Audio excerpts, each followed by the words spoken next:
वहीं दूसरी तरफ सुबह का समय, हल्की ठंड और गार्डन में फैली ताजी हवा। टिया ने थकी हुई आंखों से पहाड़ देखा। रात भर की बेचैनी और नैन्सी की बातें उसे सोने नहीं दे पाई थी। उसकी आंखों के नीचे हल्के डार्क सर्कल्स बन गए थे और चेहरे पर थकावट साफ नजर आ रही थी। सुबह के सिर्फ 6 बजे थे। उसने नैन्सी को डिस्टर्ब करने का ख्याल छोड़ दिया था और खुद को थोड़ी ताजगी देने के लिए गार्डन की तरफ बढ़ गई थी। गार्डन में घास पर ओस की बूंदें अभी भी चमक रही थी। उसने एक लंबी सांस ली और गर्दन घुमाकर अपने शरीर को स्ट्रेच करने लगी। उसका सिर भारी था लेकिन आंखों में नींद का नामो निशान नहीं था। कुछ देर बाद उसने सोचा कि ग्राउंड पर जाकर हल्की सी दौड़ लगा ले, शायद मन थोड़ा हल्का हो जाए। जैसे वह ग्राउंड में पास पहुंची, उसकी नज़र सामने पड़ी। वहाँ पहले से ही कोई दौड़ रहा था। उसने अपनी आँख खोल कर देखा तो धूप में उसका शरीर पसीने से चमक रहा था। वह काफ़ी ज़्यादा हैंडसम और अट्रैक्टिव था। टिया की नज़रें अनायास ही उस पर टिक गईं और उसके मुंह से हल्का धीमे से निकला, कनिष्क, बंदा तो सच में हैंडसम है, लेकिन एटीट्यूड तो मानो कूट कूट के भरा हुआ है। कनिष्क काफ़ी तेज रफ्तार से दौड़ रहा था। उसका पूरा ध्यान अपने स्टेमिना पर था, लेकिन टिया के लिए ये अलग ही नज़ारा था। सूरज की हल्की किरणें उसके चेहरे पर पड़ रही थी और वह भी अपनी सजगता की बेहद आकर्षण लग रहा था। उसकी बॉडी की मसल्स अलग ही चमक रही थी। टिया कुछ देर उसे देखती रही, मानो वह इस बात को मानने को तैयार ही नहीं थी कि कनिष्क ऐसा भी हो सकता है। तभी कनिष्क को पता नहीं अचानक से शायद एहसास हो गया था और उसने अचानक से उसकी तरफ देखा।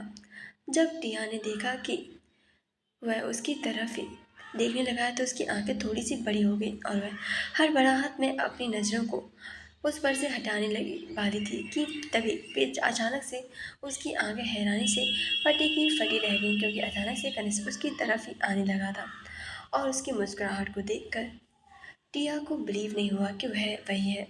उसने जल्दी से अपनी आंखों को थोड़ा सा बंद करके चालू करके देखा तो वह सच में उसे देखकर मुस्कुरा रहा था, जिस पर उसने हैरानी से अपने मन में कहा, अब ये कौन सी नई आफत है? इसे सुबह सुबह है कौन सा दौरा पड़ा है जो ये मुझे देखकर ऐसे दांत निकाल रहा है, जिसे पता नहीं कौन से कोलगेट का एडवर्टाइजमेंट कर रहा हूँ। उसकी आंखों में कंफ्यूजन साफ दिखाई दे रही थी, लेकिन उसकी मुस्कुराहट सच में बेहद सुंदर थी। टिया ने दिल पर एक पल के ठहर सा गया था, क्या उसने सच में मुझे देखकर मुस्कुराया? टिया ने खुद से सवाल किया, जिस पर उसने पहले चेहरे पर थपथपाया था। वो पागल हो गया क्या? शायद लगता है बहन मिलने की खुशी में सदमा लग गया होगा, इसलिए बेवकूफ़ों की तरह मुस्कुरा रहा है। उसने तुरंत अपनी नज़र फेर कर दूसरी तरफ देखने लगी।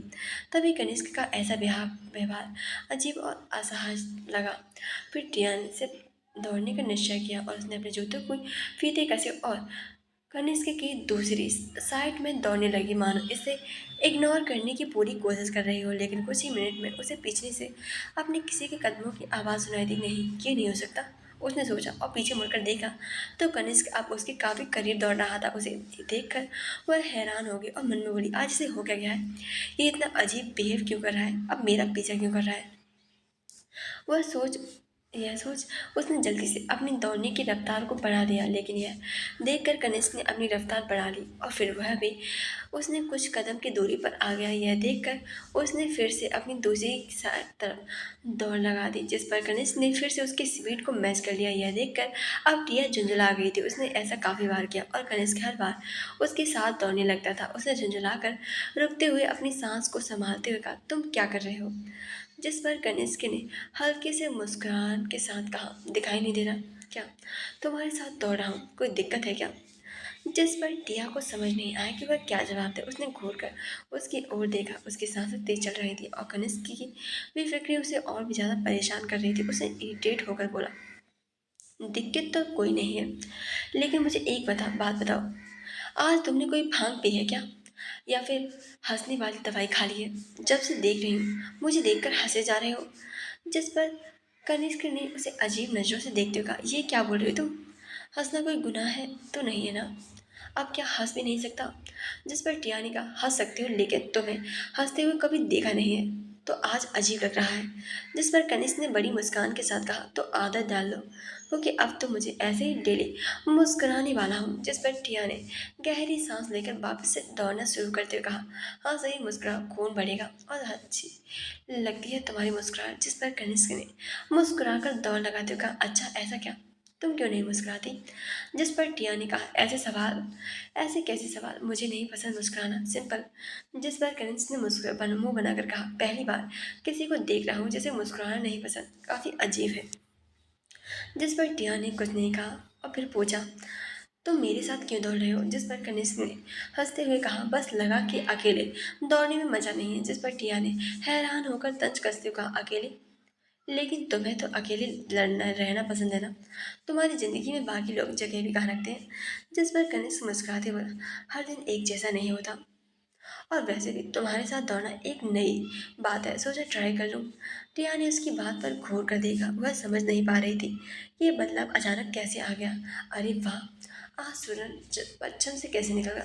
उसने व्यंग भरी लहजे में कहा। कनिष्क ने हंसते कहा, शायद, लेकिन तुम इतना परेशान क्यों रही हो? तुम्हें तो खुश होना चाहिए कि मैं तुम्हारे साथ हूँ। जिस पर टिया ने गुस्से के साथ कहा, मुझे खुश होने की क्या जरूरत है? वैसे भी मुझे अकेले दौड़ना ज़्यादा पसंद है। कनिष्क ने उसकी बात का जवाब नहीं दिया, वह सिर्फ मुस्कुराता रहा और उसके साथ दौड़ता रहा। टिया ने उसे इग्नोर करने की बहुत की कोशिश की, लेकिन उसकी उपस्थिति उसे लगातार असहज कर रही थी। साथ ही दोनों एक और चक्कर पूरा कर लिया था। कनिष्क अचानक, वैसे तुम्हें इतनी टेंशन में नहीं रहना चाहिए, तुम्हारी डार्क सर्कल बता रहा है कि तुमने ठीक से सोया नहीं है। टिया ठिठक कर रुक गई और उसने चौंक कर पूछा, तुमने तुमने नोटिस किया?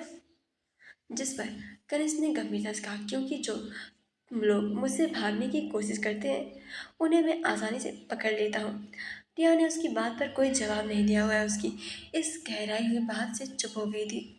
दोनों के बीच कुछ पल के लिए खामोशी रही। फिर टिया ने उसकी बात पर गहरी नजर टिका दी। उसके चेहरे पर हल्का गुस्सा और व्यंग का भाव था।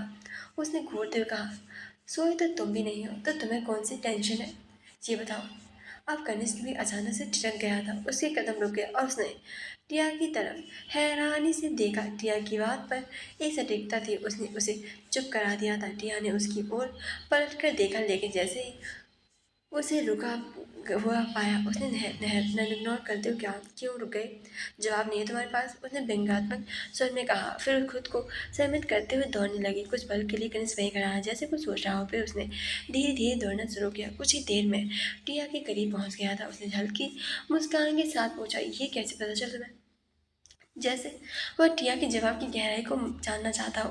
टिया ने उसकी तरफ बिना देखे कहा, तुम्हारे चेहरे पर लिखा है, तुम्हारी आंखों का थकावट, तुम्हारी आंखों की थकावट, पसीने के नीचे पीछा, बेचैन चेहरा, और सबसे बड़ी बात, तुम्हारा खुद को थकाने का तरीका, ये सब सब बताते हैं कि तुम्हें भी कुछ सता रहा है।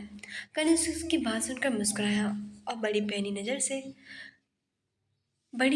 है तुम्हारी, लगता है मुझसे ज्यादा तुमने मुझे जब किया है। टिया ने उसकी ओर घूरा, मतलब? उसने हल्के से चिढ़ाते हुए, मतलब ये कि तुम्हारी बातें सही हैं, लेकिन सवाल ये है कि तुम मेरे बारे में इतनी परवाह क्यों कर रही हो? टिया ने तुरंत हैरानी से जवाब दिया, परवाह? मुझे कोई परवाह नहीं है, मैं तो बस एक बात कह रही थी, और वैसे भी मैं तुम्हें ऑब्जर्व क्यों करूंगी, बस देखकर पता चल गया। जिस पर कनिष्क ने हंसते हुए जवाब दिया, शायद इसीलिए कि तुम मुझे उतना इग्नोर नहीं कर सकती जितना दिखाने की कोशिश कर रही हो। टिया का चेहरा लाल हो गया। उसने गुस्से से कहा, तुम्हारे साथ दौड़ना मेरी सबसे बड़ी गलती थी। अब समझ में आ रहा है कि तुम्हें इग्नोर करना ही जरूरी है, और ठीक भी। उसकी बात सुनकर कनिष्क ने कहा, ठीक है, कोशिश कर लो, लेकिन याद रखना, मैं इतना भी बुरा नहीं हूँ जितना तुमने सोच रखा है। जिस पर टिया ने उसे कुछ कहने का मौका नहीं दिया और दौड़ में आगे निकल गई। कनिष्क ने मुस्कुराते हुए उसे जाते देखा, मानो उसकी हर हरकत उसे और भी ज्यादा दिलकश लग रही हो। तभी कनिष्क की नज़र अचानक गार्डन के पास से आ रही एक काली कार पर पड़ी। कार धीमी गति से रुकी और उसमें से नैन्सी उतरी। सूरज की हल्की रोशनी उसके चेहरे पर पड़ रही थी। कनिष्क ने उसे देखा तो उसकी भौहें सिकुड़ गईं और वह तुरंत उसकी तरफ बढ़ गया। कनिष्क ने हल्की लेकिन गंभीर आवाज में पूछा, आप इतनी सुबह सुबह कहाँ से आ रही हैं? नैन्सी ने उसकी बात सुनते ही रुक कर उसे देखा। कुछ पल के लिए वो हैरान रह गई, फिर थोड़ा इधर उधर देखते हुए बोली, तुम मुझसे बात कर रहे हो? कनिष्क ने अपनी आंखों में वही गंभीरता रखते हुए हल्के से खुलाया, हाँ, आपसे ही। नैन्सी को यह सुनकर थोड़ी हैरानी हुई और फिर उसने भौहें उठाते हुए कहा, क्या बात है? और ये इतनी इज्जत के साथ बात करने का कारण जान सकती हूँ मैं? कनिष्क ने हल्का सा छींपते हुए सिर झुका लिया और उसने शर्मिंदगी भरे लहजे में कहा, सॉरी। यह सुनकर नैन्सी की हैरानी और भी बढ़ गई और उसने मुस्कुराते हुए कहा, सॉरी? और किस बात की सॉरी? कनिष्क ने गहरी सांस लेते हुए कहा, मैंने आपको गलत समझा था इसीलिए। नैन्सी ने कुछ पल उसकी ओर देखा, फिर हल्का मुस्कान के साथ कहा, कोई बात नहीं, मैं तुम्हें गलत नहीं मानती।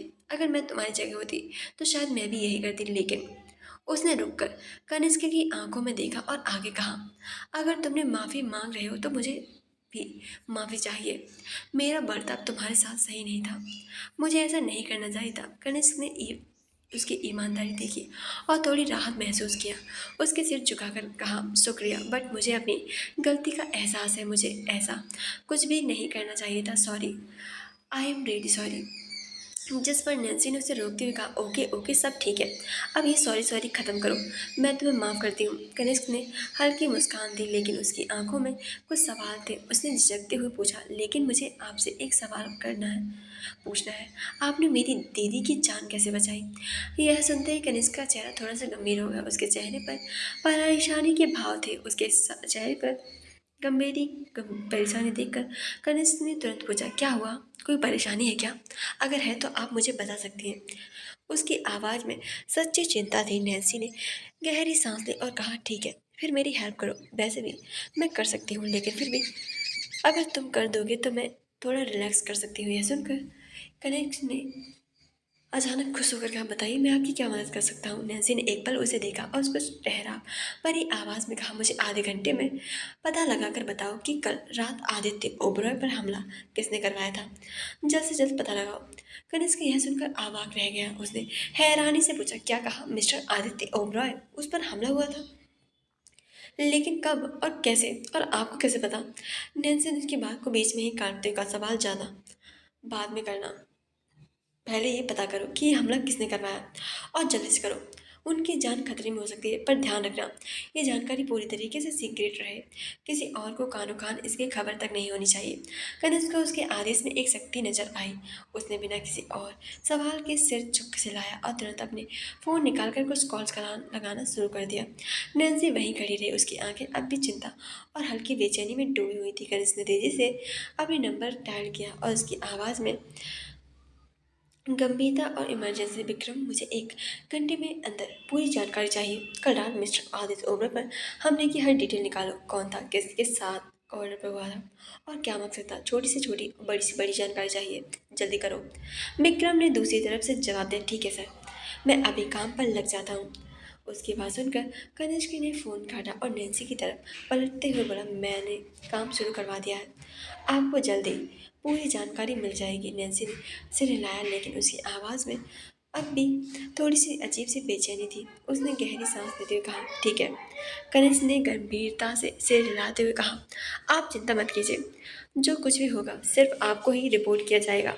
जिस पर नैन्सी ने कुछ सोचते हुए कहा, अच्छा, तुम्हें पता है कि आदित्य ओबराय का दुश्मन कौन हो सकता है?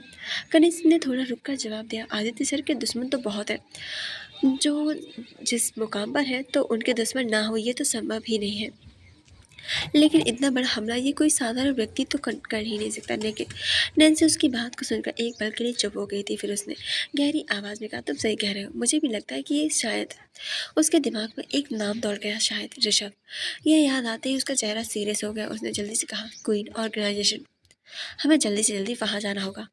ये सुनते ही कनिष्क ने हैरान होकर कहा, उसने हैरानी के साथ कहा, वो ऑर्गेनाइजेशन जो कि नैन्सी राजवंश की थी और अब उसका हेड ऋषभ है ना? अगर ये वही है तो वो है, उसकी हदें पार कर रहा है। लेकिन आप इतनी सुबह सुबह कहाँ से आ रही है? आप इस हमले के बारे में पहले से जानती थी? नैन्सी ने उसकी बात को जवाब देने के बचते हुए कहा, कनिष्क, तुमसे कहा गया है सवाल बाद में करना, पहले मेरे पास वक्त बहुत कम है। सबको तैयार करो और जल्दी से निकलने के लिए बोलो। कनिष्क ने कुछ पर उसे देखा और फिर सिर हिलाते हुए कहा, ठीक है, मैं जल्दी से सबको बोलता हूँ। नैन्सी ने उसकी तरफ देखा और फिर अपना सर हाँ में हिलाया। फिर वह जल्दी से वहां से युवराज को ढूंढने के लिए चला गया। कनिष्क वहीं पर खड़ा सोचने लगा। उसके दिमाग में अब कई सारे सवाल घूम रहे थे। आखिर ये सब क्या हो रहा है? आदित्य सर उसके ऊपर हमला और नैन्सी थी इस वक्त इस अचानक शामिल होना, जरूर कुछ बड़ा चल रहा है। उसने तुरंत अपनी टीम को अलर्ट किया। तभी टिया जो कि दौड़ दौड़ कर थक गई थी, उसने उसके पास आते हुए कहा, तुम बॉस से क्या बात कर रहे थे? क्या बातें हो रही थी तुम्हारी? जिस पर कनिष्क ने सीरियस होकर कहा, बॉस ने हमारी ऑर्गेनाइजेशन को तैयार करने के लिए कहा है। हमें कोई ऑर्गेनाइजेशन को निकलना होगा, इसलिए तुम भी जल्दी से तैयार हो जाओ। यह सुनकर टिया ने कहा, क्वीन ऑर्गेनाइजेशन, लेकिन वहाँ क्यों? जिस पर कनिष्क ने कहा, मुझे भी नहीं पता। नैन्सी दी के ऑर्डर है। जिस पर टिया ने सिर हिलाते हुए कहा, ओ दी, आई सी, तुमने उन्हें दी कब से मान लिया? जिस पर कनिष्क ने अपने बालों पर हाथ फेरा और कहा, हमें जल्दी से निकलना चाहिए। जिस पर टिया ने अपना सिर हाँ में हिला दिया। फिर वह जल्दी से वहां से चला गया। वही नैन्सी ने जल्दी से जाकर युवराज के दरवाजे को खटखटाया, लेकिन किसी ने दरवाजा नहीं खोला। यह देखकर नैन्सी को काफी ज्यादा गुस्सा आया था और वह जल्दी से वहां से खिड़की से नीचे कूद गई थी और फिर वहां की पाइप को वह युवराज के रूम में चली गई, लेकिन वह घोड़े बेचकर सो रहा था। जिस पर नैन्सी ने पानी का वहां पर रखा हुआ जग को उठाया और उसके ऊपर पूरा पानी का जग उड़ेल दिया। युवराज ने हड़बड़ाकर उठते कहा, कौन है कौन हो? युवराज अपनी आंखें मसलते हुए उठकर बैठा और उसने सामने नैन्सी को देखकर हैरानी के साथ कहा। उसकी आवाज में हैरानी साफ झलक रही थी, बॉस, कम से कम आज तो सोने देती आप। कितने दिनों बाद चैन की नींद आई थी। क्या जरूरत थी मेरे ऊपर पानी डालने की? नैन्सी जो पहले से ही गुस्से में थी, ठंडे लहजे में बोली, मुसीबत आ गई युवराज। जिस पर युवराज ने हैरानी से कहा, अब कौन सी नई मुसीबत आ गई है बॉस? जिस पर नैन्सी ने कहा, मुझे क्वीन ऑर्गेनाइजेशन को तबाह करना है, वो भी आज के आज। यह सुनकर युवराज पहले तो हैरान हो गया और फिर इरिटेशन के साथ बोला, बॉस, आपको और कोई काम नहीं होता है क्या? एक दिन के से चैन से नहीं से रह सकती क्या? जब देखो तो इसे तबाह करना है, उसे तबाह करना है। अब किसकी कितनी हिम्मत होगी? जो खराब है, जो भी, अब किसकी इतनी किस्मत खराब है हो गई जो फिर से आपके हाथों से मरने वाला है। जब से आपकी टीम में आया हूं ना, तब से तबाही हो रही है। आप मुझ पर ध्यान भी नहीं देती कभी भी। ऊपर से इतने दिनों बाद सोया, चोट लगी है, फिर से आप आ गई, मेरे ऊपर पानी डाल दिया। बॉस, आपको मेरी थोड़ी सी फिक्र है कि नहीं? मेरी तबीयत खराब है, लेकिन आपको तो बर्बादी की चिंता है। जिस पर नैन्सी ने उसे घूरते हुए कहा, हो गई तुम्हारी शिकायतें, अब काम पर लग जाओ। यह सुनकर युवराज का मुंह बन गया था, लेकिन नैन्सी का सीरियस चेहरा देखकर उसने गहरी सांस लेते हुए कहा, ठीक है, कर रहा हूँ बॉस, लेकिन मैं यहाँ से हिल नहीं सकता, इसलिए मुझे मेरा लैपटॉप दीजिए, साथ ही कुछ टिश्यू पेपर भी दीजिए।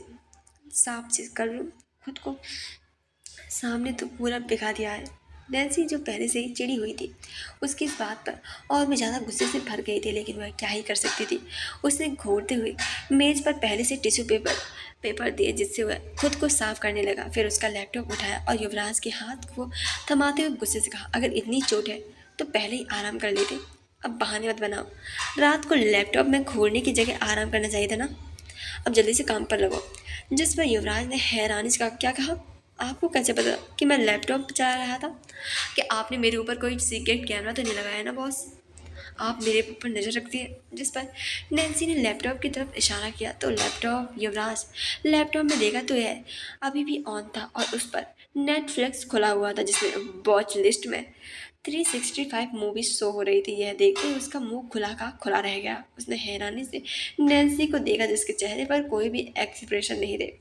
वो बस युवराज को गुस्से के साथ घूरे जा रही थी। युवराज को लगा शायद उन्होंने देखा नहीं होगा, वरना इस मूवी का नाम देखकर कोई इतना शांत कैसे हो सकता है। जिसने उसने गहरी सांस ली। वही नैन्सी ने गुस्से से कहा, अब तुम काम शुरू कर रहे हो या फिर नहीं? जिस पर युवराज ने लैपटॉप लेते हुए मुंह बिचकाया और बड़बड़ा, हाँ क्यों नहीं, मैं तो पैदा ही हुआ हूँ ना आपकी तबाही के लिए। नैन्सी उसकी बड़बड़ाहट को नजरअंदाज करते बोली, तुम्हारे ड्रामे में कुछ नहीं होगा, हमें कौन ऑर्गेनाइज तबाह करना है, हर सेकंड कीमत है। युवराज ने लैपटॉप खोलते हुए धीरे से कहा, बॉस, मुझे लगता है आप एक दिन पूरी दुनिया को तबाह कर देंगी। तब भी जाकर मैं आराम कर सकूंगा। नैन्सी ने उसकी बात पर एक तीखी नजर डाली और गहरी आवाज में बोली, अगर तुम्हें ज्यादा मजाक सोच रहा है तो अगली पानी नहीं बाल्टी भर के बर्फ डाल दूंगी। युवराज ने तुरंत सीधा लय होकर लैपटॉप की स्क्रीन पर ध्यान देना शुरू कर दिया और हल्की मुस्कान छुपाते हुए बताया, आपके गुस्से का तो जवाब नहीं है, सिर्फ बर्फ ही नहीं हो सकता। नैन्सी ने एक लंबी सांस लेते उसकी तरफ देखा और अपनी प्लानिंग समझाने में जुट गई थी, जबकि युवराज सिर झुकाए लैपटॉप में काम करने का नाटक करता रहा, ये सोचते हुए कि आखिर इस टीम का हिस्सा बना क्यों। नैन्सी ने युवराज को काम करते हुए देखा, लेकिन उसकी सुस्ती और धीमी चाल से वह चिढ़ गई थी। उसने अपनी उंगलियां मेज पर थपथपाते हुए कहा, युवराज, ये कोई पिकनिक नहीं है, जल्दी करो, हमें उसे शाम तक तबाह करना है। युवराज ने एक झूठी मुस्कान के साथ उसकी ओर देखा और कहा, बॉस, इतनी हड़बड़ी क्यों? क्या क्वीन ऑर्गेनाइजेशन खुद आकर आपको चुनौती दे रही है? नैन्सी ने उसे घूरते हुए जवाब दिया, ये चुनौती नहीं, युद्ध है। और तुम्हारे इस आलस से अगर हम हार गए तो याद रखना, मैं तुम्हें नहीं छोड़ने वाली। युवराज ने नाटक करते हुए सिर हाथ में रखा और कहा, आपके गुस्से से तो पहले ही घायल हूँ बॉस, अब और क्या करेंगी आप? वैसे भी आपने मुझे कभी आराम करने का मौका नहीं दिया है, मुझे नहीं लगता कि किसी दिन मैं चैन की ज़िंदगी जी पाऊंगा। नैन्सी ने उसकी बात को अनसुना करते हुए लैपटॉप की स्क्रीन पर झुककर कहा, इस फाइल को खोलो, इसमें हमारी सारी रिपोर्ट है और ये समझ लो कि हमें क्वीन ऑर्गेनाइजेशन को खत्म करने के लिए उनके मुख्य ठिकाने पर हमला करना होगा। युवराज, जो अब पूरी तरह से लैपटॉप में लगने का दिखावा कर रहा था, अब थोड़ा चौंकते हुए बोला, ठिकाने पर हमला? मतलब अब आप मुझे जासूस के साथ सैनिक भी बना रहे हैं? नैन्सी ने आंखें तरेरते हुए जवाब दिया, अगर तुम और बोलोगे तो मैं तुम्हें ठिकाने लगाने की भी योजना बना चलूंगी। युवराज ने झट से सीरियस होते कहा, ठीक है बॉस, समझ गया मैं, अब कृपा करके मुझे थोड़ी शांति दें ताकि मैं काम कर सकूं। नैन्सी ने संतोष की सांस ली और अपनी कुर्सी पर बैठते हुए युवराज की तरफ देखा। कुछ मिनट तक कमरे में खामोशी छाई रही, सिर्फ कीबोर्ड की आवाज़ ही सुनाई दे रही थी। थोड़ी देर बाद युवराज ने गहरी सांस लेते हुए कहा, काम हो गया, लेकिन बॉस एक बात कहूँ, अगर मैं कल इस मिशन में जिंदा नहीं बचा तो मेरी मूर्ति बनवा देना और उस पर लिखवा देना, ये आदमी सिर्फ नैन्सी की तबाही की योजनाओं का शिकार हुआ। नैन्सी, जो अब थोड़ा शांत हो चुकी थी, मुस्कुराती हुई बोली, तुम्हें मूर्ति नहीं, एक अच्छी नींद की जरूरत है, लेकिन याद रखना, मिशन पूरा होने के बाद तुम्हें वह मिलेगी। युवराज ने गहरी सांस लेते हुए कहा, चलो, आपके कहने पर एक बार और बार तबाही करने के लिए तैयार हूँ बॉस, लेकिन बॉस, अगली बार बिना पानी फेंके जगा देना। जिस पर नैन्सी ने सिर हिलाकर कहा, ठीक है, अगली बार सिर्फ अलार्म बजा दूंगी। अब चलो, तैयार जल्दी से हो जाओ, 20 मिनट के अंदर अंदर बाहर मिलना चाहिए। जिसमें युवराज ने अपना सिर हाँ में हिला दिया। हाँ बॉस, जिंदगी भर बस ऑर्डर ही सुनने को मिलेंगे, पता नहीं कब से आपके मुंह से प्यार से बोल सुनूंगा। जिस पर नैन्सी ने दरवाजे की तरफ देखते हुए कहा, बदकिस्मती से वो दिन कभी नहीं आएगा, लेकिन तुम तो नेटफ्लिक्स पर 365 मूवी चलाकर भी जी सकते हो। छिचोरी पंथी तो रोहन को भी फेल कर दिया है। यह कहते हुए वह वहां से निकल गई थी। वहीं रूम में युवराज बेचारा अपना मुंह खोले बैठा था। फिर उसने गुस्से से अपना सर कंबल में छुपा लिया। सही में उसके बॉस ने देख लिया था, लेकिन वह इतनी शांत कैसे हो सकती थी? लेकिन उसे इस सवाल का जवाब ज़्यादा शर्मिंदगी हो रही थी कि पता नहीं वह इसके बारे में क्या सोचेगी। लेकिन फिर उसे याद आया, 20 मिनट में पहुंचना है, इसलिए उसने लैपटॉप बंद किया और बड़बड़ाते हुए अपने काम में जुट गया था, ये सोचते हुए कि शायद इस बार का मिशन उसकी आखिरी तबाही ना साबित हो। वहीं टिया तान्या कमरे के हल्के से कमरे में पहुंची और हल्के से पीली रोशनी में फैली हुई थी और तान्या अपनी रजाई में गहरी नींद में लिपटी हुई थी। टिया ने धीरे से उसका कंधा हिलाते हुए कहा, तान्या उठो, काम है, जल्दी करो। लेकिन तान्या ने नींद में ही करवट बदलते हुए कसमसाते हुए कहा, मुझे सोने दो टिया, सुबह बात करना। टिया ने गहरी सांस ली और हाथों में कमर पर रखकर तान्या को बोला और फिर धीरे से सख्ती से बोली, तान्या, ये कोई मजाक नहीं है, अभी उठना होगा, काम है, बॉस ने हम सबको बुलाया है। टिया ने अपनी रजाई को दूर करना चाहा, लेकिन तान्या ने रजाई को और कसकर पकड़ लिया और बड़बड़ाती हुई आवाज में कहा, बॉस को कहना मुझे नींद चाहिए, वो जो करना चाहती है अकेले करें। टिया ने आंखें घुमाई और मन ही मन सोचा, ये तो उठने वाली नहीं है। फिर उसने एक चालाकी भरी मुस्कान के साथ कमरे के इधर उधर देखा, फिर उसने गन को बाहर निकाल दिया और मेज पर पानी का गिलास की तरफ देखते हुए निशाना लगा दिया। गन की आवाज़ सुनते ही तान्या चीखती हुई रजाई से बाहर निकली और गुस्से से बोली, कौन है? सही में सोने तो दिया करो टिया, सालो। लेकिन सामने टिया मुस्कुराते हुए खड़ी थी। उसने गन के धुएं को हवा में उड़ते हुए ठहाका लगाते हुए बोली, जब कोई सोने की जिद पर अड़ा हो तो यही तरीका बचता है। अब उठो और जल्दी से तैयार हो जाओ, बॉस हमारा इंतजार कर रही है। तान्या ने गुस्से में अपनी रजाई फेंकी और बाल छिटकते हुए बोली, तुम्हें इसका बदला चुकाना पड़ेगा टिया की बच्ची, याद रखना। जिस पर टिया ने हंसते हुए कहा, पहले काम खत्म कर लो, फिर बदला ले लेना। तान्या बड़बड़ाते उठने लगी, जबकि टिया मुस्कुराते हुए दरवाजे के पास खड़ी रही है, सुनिश्चित करने के लिए कि तान्या अब सोए ना।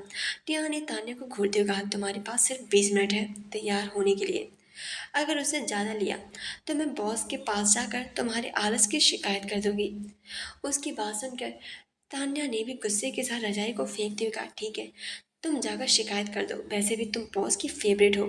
लेकिन याद रखना, मुझे जल्दी उठाने का अंजाम बहुत बुरा होगा। जिस पर टिया ने उसे सख्त लहजे में टोका, तान्या ये कोई मजाक नहीं, मुझे बताइए बॉस को हमारी जरूरत है, इसीलिए अब बिना बहाने बनाए फटाफट तैयार हो जाइए। सुनते ही तान्या जल्दी से खड़ी होते बोली, अरे पहले बोलती ना बेवकूफ़ औरत कि मामला सीरियस है, मुझे तो अभी तैयार होने में सही में 1 घंटा लगेगा। टिया ने आंखें घुमाते हुए ठंडे स्वर में कहा, तुम्हें जितनी देर लगानी है लगाओ, लेकिन 20 मिनट में तैयार नहीं हुई तो मैं तुम्हें खुद यहाँ से घसीटते हुए लेकर जाऊंगी और तुम्हारी हालत देखकर बॉस का गुस्सा झेलने के लिए तैयार रहना। तान्या ने झुंझुलाते हुए उसे देखकर कहा, तुम्हारे सामने सोना ही सबसे बड़ी गलती है। अब मैं बॉस को ही बता दूंगी कि मुझे आराम चाहिए था और तुमने मुझे परेशान किया। टिया ने मुस्कुराते हुए जवाब दिया, पहले 20 मिनट में तैयार हो जाओ, फिर तुम जितनी शिकायत करनी है कर लेना, लेकिन अभी समय बर्बाद मत करो। तान्या बड़बड़ाते हुए अपने कपड़े उठाने लगी थी, जबकि टिया दरवाजे के पास खड़ी होकर उसकी हर हरकत पर नजर रख रही थी। उसने अपने फ़ोन की घड़ी पर टाइमर लगाते हुए, घड़ी शुरू हो गई है तान्या, 20 मिनट के समय शुरू हो चुका होता है अब। तान्या ने गुस्से में बालों को झटका और तैयार होने के लिए वॉशरूम की ओर चली गई, जबकि प्रिया दरवाजे के पास खड़ी होकर मुस्कुराते हुए टाइम को गिनने लगी थी। वहीं रोहन अपने बिस्तर पर मुंह के बल लेटा हुआ था, गहरी नींद में।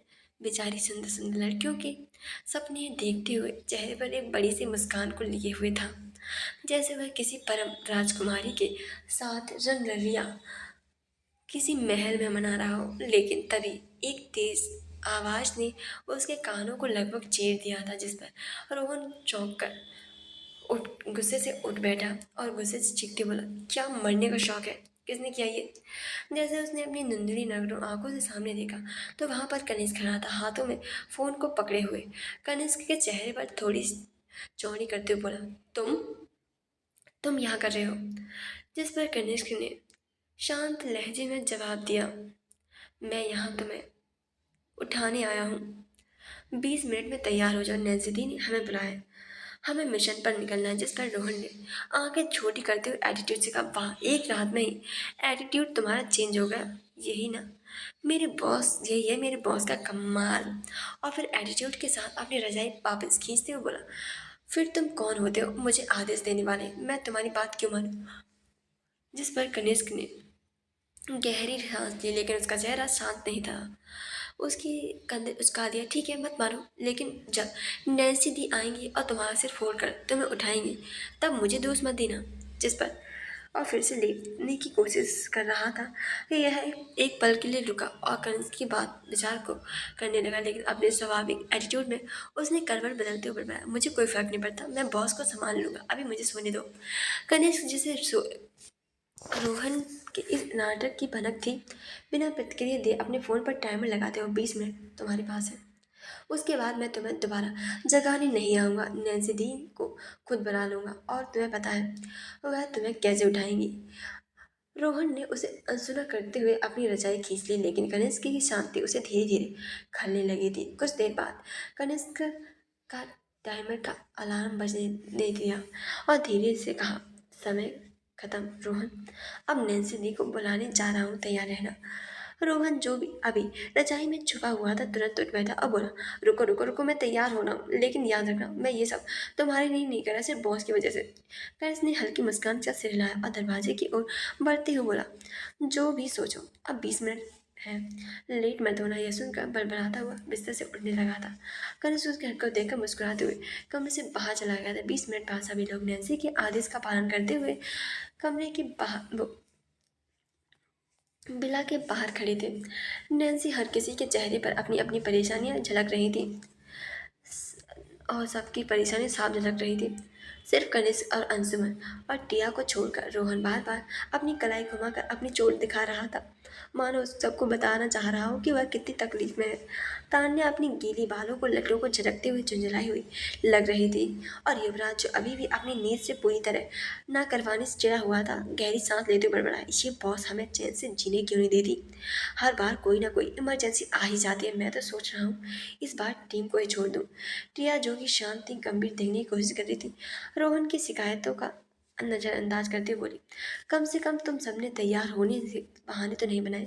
मुझे तान्या को उठाने में अपनी आधी ऊर्जा खत्म करनी पड़ी है। तान्या ने उसकी ओर घूरते हुए कहा, टिया अगर तुम गन चलाकर ना उतारी तो शायद मैं उठ चुकी होती। ये बोले तुमने सही से नहीं बताया। इसी बीच कनिष्क जो अब तक शांत था धीरे से बोला, शांत रहो सभी, बॉस आ रही हैं। अगर वह हमारी शिकायत सुन लेंगी तो अपना अगला आदेश और सख्त होगा। जैसे ही नैन्सी ने बाहर आई, उसका रौबदार अंदाज सभी पर छा गया था। सभी की नजरें एक एक करके घूमी और उसने अपनी काली कोट में जेब से बाहर फाइल निकाली।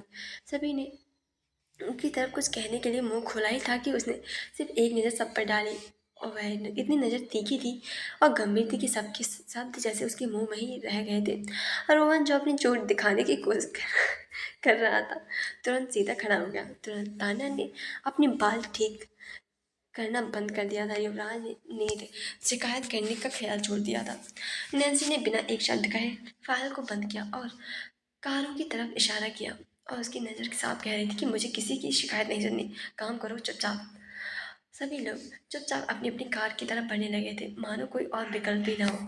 जब सभी लोग कुड़ियों में बैठने लगे तब रोहन ने धीरे से युवराज से फुसफुसाते कहा, यार ये हमारी बॉस है या कोई जनरल? एक नज़र में ही सबकी बोलती बंद कर देते। युवराज ने उसे हल्की मुस्कान के साथ कहा, शुक्र करो उसने कुछ कहा नहीं, वरना हमें अगले मिशन पर भूखे प्यासे ही भेज देती। इसी बीच नैन्सी अपनी गाड़ी में बैठ चुकी थी। उसकी चुप्पे में ही आदेश छुपा था और सब समझ गई थी कि अब बहस करने का कोई समय नहीं हो चुका है। सभी लोग अपनी अपनी कारों में बैठने की ही बारे थे कि अचानक से मायरा तेजी से दौड़ती हुई आई और जोर से बोली, हमें भी चलना है, हम भी चलेंगे। उसकी आवाज़ सुनकर सभी लोग रुक गए और चुपचाप उसकी ओर देखने लगे थे। नैन्सी जो गहरी और गंभीर कड़क स्वभाव की थी, तुरंत गाड़ी से उतरकर बाहर निकली और उसने शांत लेकिन ठोस आवाज़ में कहा, मायरा नहीं, तुम्हारा शरीर अभी पूरी तरीके से रिकवर नहीं हुआ है, तुम्हारा यहाँ रहना ही सही रहेगा। मायरा जो पहले से ही जिद पर थी, नाराज़गी भरे स्वर में बोली, लेकिन मुझे भी चलना है नैन्सी, और मैं यहाँ खाली नहीं बैठना चाहती। नैन्सी, मेरा भी लड़ाई करने का मन है।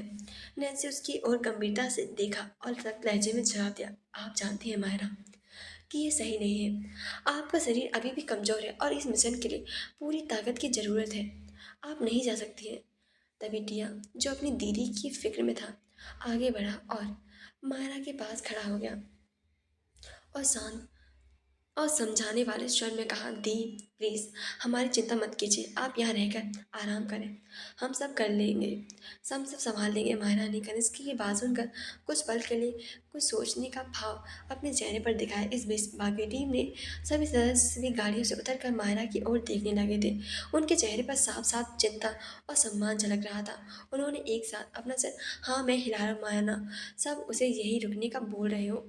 नैन्सी जो अब भी मायरा को गौर से देख रही थी, थोड़ा नरम स्वभाव में बोली, आप अभी भी एक काम कर सकती है मायरा, यहाँ रहते तुम नताशा पर ध्यान दे सकती है, उसको उससे लड़ना अभी बाकी है। जिस पर मायरा ने अपनी भूरी आंखों में दृढ़ता लाते हुए कहा, ठीक है नैन्सी, ये मुझे मंजूर है, मैं उसे संभाल लूँगी। सबने राहत के साथ ली और फिर से अपनी अपनी गाड़ियों की तरफ बढ़ गए। सभी ने अपना सिर हिलाकर मायरा को सहमति जताई और जल्दी से वहाँ से निकल गए। मायरा गाड़ियों में जाते हुए चुपचाप देखती रही, उसकी आंखों में हल्का सा खालीपन और गहरी सोच देख रही थी। लेकिन जैसे ही गाड़ियाँ दूर हुई, अचानक से उसकी आंखों का रंग पूरी तरीके से डार्क हो गया था। तो आगे स्टोरी सुनने के लिए प्लीज़ चैनल को सब्सक्राइब लाइक जरूर कर लेना, और आगे का इसका पार्ट शाम को आ जाएगा। और हाँ, अब आपको आदित्य और नैन्सी भी अगली पार्ट से साथ में दिखाई देंगे। Thank you so much.